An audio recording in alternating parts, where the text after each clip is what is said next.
Hey guys, hello, hi, namaskara, welcome back to my channel and welcome to this new series that's starting today called Level Up Your Photo Game, where I'll be showing you guys how to improve shooting photos and videos on your phone camera without using any additional equipment, just your inbuilt camera.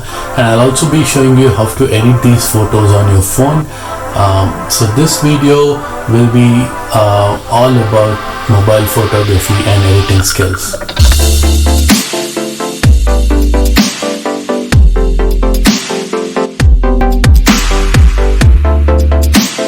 So what I'll be doing today is I've got these photos of some flowers that I shot recently around my house. So I'll be showing you the process of how I shot these photos and how I edit these photos. And we'll also get to see how the final product looks. So let's do this. So basically you can find an interesting subject in any object that you find around yourself. Literally anything. You don't have to go looking for something special all the time. You can literally find anything and shoot it and make it interesting. So before showing you the first video, let me point out three important things that differentiates normal photo and a professional level photo. So that is, first one is the angle in which you shoot a subject, and the second one is the lighting behind the subject, and the third one is the symmetry in the photo. So these are three important points where you can play with your creativity and pull out the best out of a photo. I won't be going into the details of these points because I'll be doing a separate video for the technicalities of a photo shoot. So for this video, just keep these three in mind when you're seeing these videos. So if you look at this first video, I found this lovely dandelion standing alone and I felt this could be an interesting subject and decided to shoot it.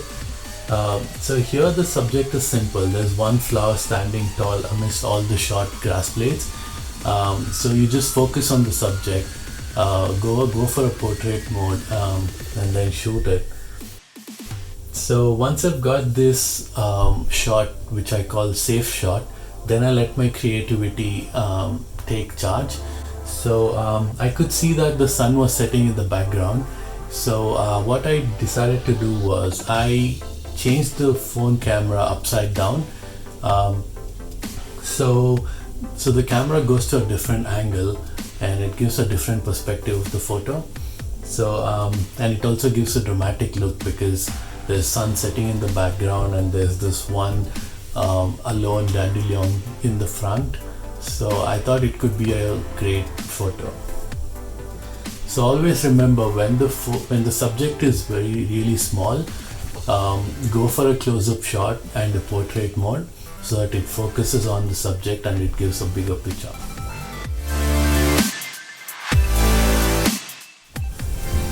So for the second one, I chose this particular one because this one's a bit different from the first video. Here in this photo, the subject is not clear. There's a bunch of flowers close to each other and you can't really pick one particular flower as a subject. So what you can do in this one is merge all the subjects, shoot a photo of a bunch of flowers together, or you can really go macro and choose one particular flower, which is generally hard when you're shooting on your phone camera because phone camera is not good for macro level. So what I decided to do here is I decided to click a bunch of flowers together but focus on one particular flower, which you can do with portrait mode. So that's what I decided to do. So this is how it looks. So this third video is similar to the first one.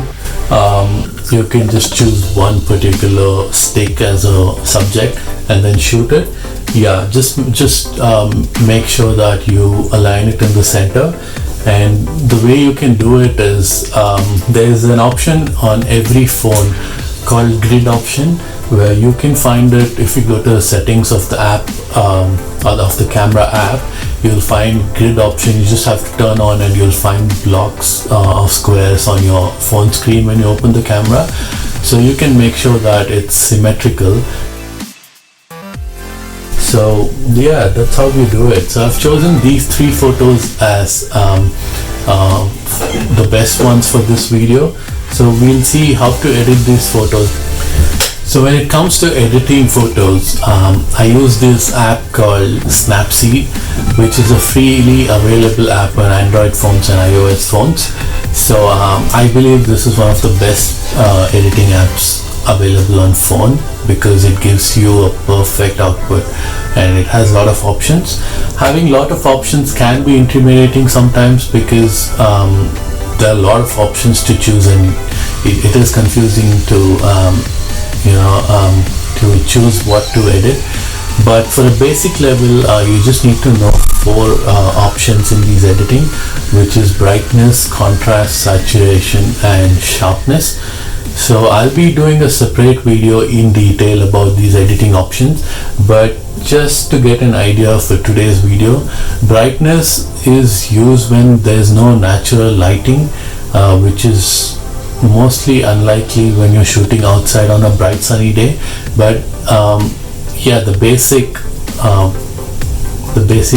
thing for brightness is reducing the brightness or adding more brightness. And contrast is differentiating between darkness and brightness. So when the background is too bright, the subject may come up as too dark, or vice versa. So yeah, again, just to differentiate between the background and the subject, you use contrast. And saturation is just adding more color to the subject to keep it highlighted. And sharpness gives you a crispy look, a detailed look of all the small particular things in a photo, and to keep the subject more distinct from things around it. So these are the basic editing options. So keep in mind that you don't have to use all these options when you're editing a photo. Sometimes you don't have to use any of these options when you're editing a photo. If you've clicked a perfect picture and it looks perfect, there's no need to just add more color or more brightness just for the heck of it. Yeah, only if you just need to take that call when you look at a picture and you imagine the perfect picture and you feel this can be better by adding more color or more brightness, then you can do it. If not, just keep it natural. So I won't be showing you the entire photo editing process, because then this video will go on and on forever. So quickly, I've added some contrast, saturation and sharpness to these photos. Contrast just so that the background reduces its brightness and the subject is more clear, and saturation because to add more colors to keep the subject highlighted, and sharpness to get a crispier look of these flowers, because you can see the petals and the pollen and everything in these flowers by adding more sharpness, because it gives you a detailed look. So yeah, so this is how it looks. I think it's come out really well. So yes, so this goes on my Instagram page. I think it's come out really well, so go check it out on my Instagram page. It's called Native World. So you'll find all the exclusive photos from my YouTube videos and my travel videos on this page. I hope you like these photos, and I hope you like the process of editing and shooting, and also I hope you found this video useful. If you did, hit the like button and let me know in the comment section. Also comment if you want more videos like this, and let me know what kind of photos you want me to shoot and edit in the next video. I really hope you guys liked it, because this is a new attempt for me. So if you did, please hit the subscribe button as well. Show me your support, because it motivates me to do more videos with your support. So I'll be back with next video with more photos and more editing. Until then,